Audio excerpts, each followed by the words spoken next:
ആലപ്പുഴയിലെ ബി.ജെ.പി. നേതാവ് രൺജി ശ്രീനിവാസ് വധക്കേസിൽ മാവേലിക്കര അഡീഷണൽ സെഷൻസ് കോടതി ഇന്ന് വിധി പറയും. കേസിൽ വിചാരണ നേരിട്ട പോപ്പുലർ ഫ്രണ്ട് എസ്.ഡി.പി.ഐ പ്രവർത്തകരായ 15 പ്രതികളും കുറ്റക്കാരാണെന്ന് കോടതി നേരത്തെ കണ്ടെത്തിയിരുന്നു.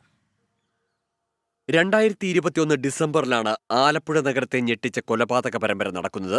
ഡിസംബർ 18-ന് രാത്രി എസ്.ഡി.പി.ഐ സംസ്ഥാന സെക്രട്ടറിയായിരുന്ന കെ.എസ്. ഷാൻ കൊല്ലപ്പെട്ടു. പിറ്റേന്ന് പുലർച്ചെ രൺജിത്ത് ശ്രീനിവാസനെ ഒരു സംഘം വീട്ടിൽ കയറി മാതാവിന്റെയും ഭാര്യയുടെയും മകളുടെയും മുന്നിൽ വെച്ച് വെട്ടിക്കൊലപ്പെടുത്തി.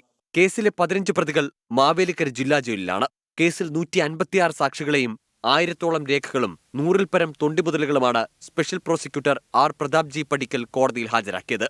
സാക്ഷികൾക്കും പ്രോസിക്യൂഷൻ അഭിഭാഷകർക്കും നേരെ കടുത്ത ഭീഷണി നിലനിന്നിരുന്ന സാഹചര്യത്തിൽ ശക്തമായ സുരക്ഷയാണ് വിചാരണാവേളയിൽ പോലീസ് ഒരുക്കിയത്. രൺജിത്ത് ശ്രീനിവാസൻ പ്രാക്ടീസ് ചെയ്തിരുന്ന ആലപ്പുഴ കോടതിയിൽ നിന്ന് കേസിന്റെ വിചാരണ മാറ്റണമെന്ന് ആവശ്യപ്പെട്ട് പ്രതികൾ ഹൈക്കോടതിയെ സമീപിച്ചിരുന്നു. ഇതേ തുടർന്ന് കേസിന്റെ വാദം നടന്നത് മാവേലിക്കര അഡീഷണൽ ജില്ലാ സെഷൻസ് കോടതിയിലാണ്. രൺജിത്ത് ശ്രീനിവാസന്റെ കൊലപാതകവും പോപ്പുലർ ഫ്രണ്ട് നിരോധിക്കാനുള്ള കാരണങ്ങളിലൊന്നാണ്.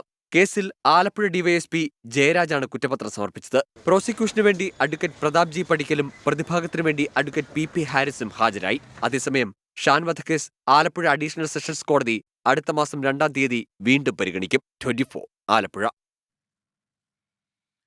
ഈ വാർത്തയുടെ കൂടുതൽ വിവരങ്ങളുമായി മനീഷ് മഹിപാൽ ടെലിഫോൺ ലൈനിൽ ചേരുന്നുണ്ട് ആലപ്പുഴയിൽ നിന്നും. മനീഷ്, എത്ര മണിക്കായിരിക്കും വിധി പ്രസ്താവം ഉണ്ടാവുക? ഒപ്പം തന്നെ ഈ പ്രതികൾ ആവശ്യപ്പെട്ടിരിക്കുന്നത് പരമാവധി ഇളവ് നൽകണം എന്നാണ്. അവരുടെ മാനസിക നില പരിശോധനയൊക്കെ നേരത്തെ പൂർത്തിയായതുമാണ്. വിവരങ്ങൾ ഇന്ന് പകൽ 11 മണിയോടുകൂടി ആലപ്പുഴ മാവേലിക്കര അഡീഷണൽ സെഷൻസ് കോടതി 1-ൽ ജഡ്ജി വി.ജി. ശ്രീദേവി വിധി പറയും. ആദ്യത്തെ കേസായി തന്നെ പരിഗണിക്കുമെന്നാണ് നമുക്കറിയാൻ സാധിക്കുന്നത്. മാവേലിക്കര കോടതിയിൽ ഇത് പരിഗണിച്ചുകൊണ്ട്, ഇത് കണക്കാക്കിക്കൊണ്ട് തന്നെ വലിയ സുരക്ഷയുണ്ട്. കോടതിക്കകത്ത് ഒരു ഡിവൈഎസ്പിയും പുറത്ത് മറ്റൊരു ഡിവൈഎസ്പി, അങ്ങനെ 2 ഡിവൈഎസ്പിമാരുടെ നേതൃത്വത്തിലുള്ള വലിയ കനത്ത സുരക്ഷയായിരിക്കും മാവേലിക്കര കോടതിക്ക് ഉള്ളിലും പരിസരത്തും ഒക്കെ തന്നെ പോലീസ് ഏർപ്പെടുത്തുന്നത്. അത്തരത്തിലുള്ള സുരക്ഷാ ഭീഷണി ഉണ്ടെന്നുള്ള കണ്ടെത്തലിന്റെ അടിസ്ഥാനത്തിലാണ് ഈ രീതിയിലുള്ള സുരക്ഷ ഉറപ്പാക്കുന്നത്. ഇന്ന് വിധി പറയുമ്പോൾ ഏറെ നിർണായകമായിരിക്കും. കാരണം കേരളം കണ്ട മനുഷ്യ മനസാക്ഷിയെ ഞെട്ടിച്ച 2 കൊലപാതകങ്ങളിൽ ഒന്ന്.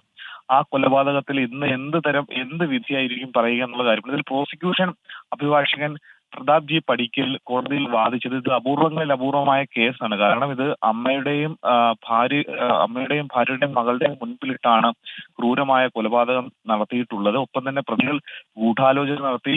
പ്രതികൾ മാസങ്ങൾക്ക് മുൻപേ തന്നെ ഇതിനുള്ള ഹിറ്റ് ലിസ്റ്റ് തയ്യാറാക്കി. ഈ ഹിറ്റ് ലിസ്റ്റ് 3-ാം പ്രതിയുടെ ഭാര്യയുടെ ഫോണിൽ നിന്നും കണ്ടെത്തി. അങ്ങനെ അത്തരത്തിലുള്ള വാദങ്ങളുണ്ട്. അതുകൊണ്ട് തന്നെ ഈ പ്രതികൾക്ക് വധശിക്ഷ തന്നെ നൽകണം, പരമാവധി ശിക്ഷ തന്നെ നൽകണമെന്നാണ് പ്രോസിക്യൂഷൻ വാദിക്കുന്നത്.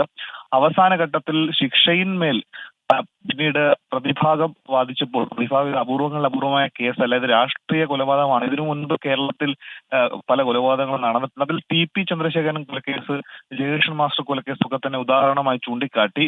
ഒപ്പം തന്നെ പ്രതികൾ ഈ ഗൂഢാലോചന നടത്തിയില്ല. ഷാൻ വധക്കേസിൽ ഷാൻ ആദ്യം വധിക്കപ്പെടുന്നു. ഷാൻ കൊല ചെയ്യപ്പെട്ടതിലുള്ള ഒരു പെട്ടെന്നുള്ള പ്രകോപനമാണ് പ്രതികളെ കൊണ്ട് ഈ രീതിയിലുള്ള കൃത്യം നടത്താൻ പ്രേരിപ്പിച്ചത് എന്ന വാദമാണ് പ്രതിഭാഗം കോടതിയിൽ നേരിട്ടത്. അതുകൊണ്ട് അപൂർവമായ കേസല്ല. പ്രതികളുടെ പ്രായം, മറ്റു കാര്യങ്ങളൊക്കെ തന്നെ പരിഗണിക്കണമെന്ന് പ്രതിഭാഗം കോടതിയിൽ പറഞ്ഞു. പക്ഷേ അപ്പോഴും പ്രോസിക്യൂഷൻ പറഞ്ഞത് കേസിലെ പ്രതികളിൽ ആകെ 30 വയസ്സിൽ താഴെയുള്ള ഒരാൾ മാത്രമാണ്. അതുമല്ല, ക്രിമിനൽ പശ്ചാത്തലമുള്ള മറ്റു പ്രതികളുണ്ട്. അതുകൊണ്ട് ഇവർ പുറത്തിറങ്ങിയാൽ, ശിക്ഷ വേഗം പുറത്തിറങ്ങിയാൽ അത് സമൂഹത്തിന് തന്നെ ഭീഷണിയാകും എന്നൊരു വാദം കൂടി പ്രോസിക്യൂഷൻ നിരത്തിയിട്ടുണ്ട്. പക്ഷേ ഈ കേസിൽ കുറ്റപത്രം വളരെ വേഗത്തിലായിരുന്നു. ഏകദേശം 90 ദിവസം കൊണ്ട്, 3 മാസം കൊണ്ട് കുറ്റപത്രം തയ്യാറാക്കി. 9 മാസം കൊണ്ട് വിചാരണ പൂർത്തിയാക്കി. വളരെ ദൃഢമായിട്ടുള്ള വ്യക്തമായിട്ടുള്ള തെളിവുകളാണ്. 100-ലധികം സാക്ഷികളുണ്ട്. ഒപ്പം തന്നെ മുതലുകളൊക്കെ തന്നെ കൃത്യമായി പോലീസിന് ആ സമയത്ത് തന്നെ കണ്ടെത്താൻ സാധിച്ചിട്ടുണ്ട്. പ്രതികളെയും ഏറ്റവും പെട്ടെന്ന് തന്നെ പിടികൂടാൻ സാധിച്ചിട്ടുണ്ട്. അതുകൊണ്ട് തന്നെ കേസിൽ കൃത്യമായ തെളിവുകളും വ്യക്തമായ തെളിവുകളും ഉള്ളത് കൊണ്ട് തന്നെ പ്രതികൾക്ക് പരമാവധി ശിക്ഷ കിട്ടാനുള്ള സാധ്യത ഉണ്ടെന്നാണെങ്കിലും 11 മണിക്കൂറിൽ അറിയാൻ സാധിക്കും കേരളത്തെ ഞെട്ടിച്ച കൊലപാതകത്തിൽ എന്ത് വിധിയായിരിക്കും കോടതി പറയുകയെന്ന്. പ്രജിൻ. ശരി, മനീഷ് മഹിപാലാണ് വിശദാംശങ്ങൾ നൽകുന്നത്.